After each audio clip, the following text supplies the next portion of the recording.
అవును సార్, ఒక మాట విన్నాను, అడగమంటారా? అడిగితే ఏం బాధపడ్డారు కదా? అడగండి సార్.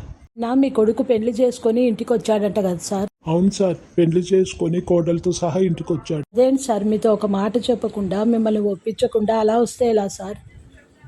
మేము అదే అడిగాం సార్, నేను నా భార్య. ఏమన్నారు సార్ వాళ్ళు? దానికి నా కొడుకేమో ఆ మాటకి సైలెంట్గా ఉన్నాడు. నా కోడలు చెప్పిన మాటలు వింటే ఇప్పటికీ కోపం వస్తుంది సార్ నాకు. ఏం చెప్పింది సార్ నీ కోడలు?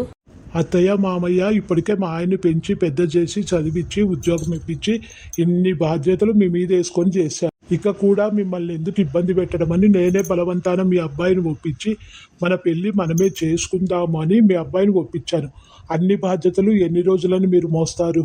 అందుకే మీ అబ్బాయిని పెళ్లి చేసుకొని వచ్చాను, ఆ బాధ్యతను మీకు తప్పిస్తామని అని చెప్పేసరికి నాకు నా భార్యకు చాలా కోపం వచ్చింది సార్. చాలా తెలివివంతురాలు ఉన్నట్లుంది కదా సార్ మీ కోడలు.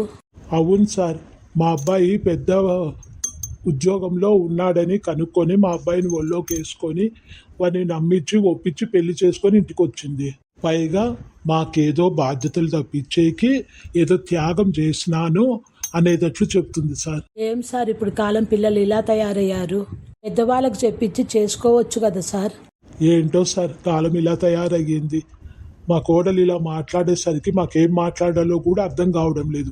పైగా నా కొడుకు అమ్మ నాన్న నిజమే కదా నా భార్య చెప్పింది, మీకోసమే కదా మీరు రెస్ట్ తీసుకోవాలని, మీకు బాధ్యతలు పెంచకూడదని, ఆ బరువు కూడా మనమే మోస్తాము, మనమే కష్టపడి మన పెళ్ళి మనమే చేసుకుందామని నాకు చెప్పి ఒప్పించింది అని నా కొడుకు కూడా అన్నాడు సార్. అంటే వాడిని ఎంత మాయ చేసి ఉండాలి సార్. చిన్నప్పటి నుంచి పెంచి పెద్ద చేసి చదువులు చెప్పించి ఉద్యోగం ఇప్పించి అవంతా బాధ్యత కాదు, బరువు కాదు, మేము ఇబ్బంది పడ్డం కాదు. కానీ పెళ్లి చేసేకి మాత్రమే బరువు బాధ్యత మాకు తక్కువ చేయాలని చేసినానని చెప్తారు సార్.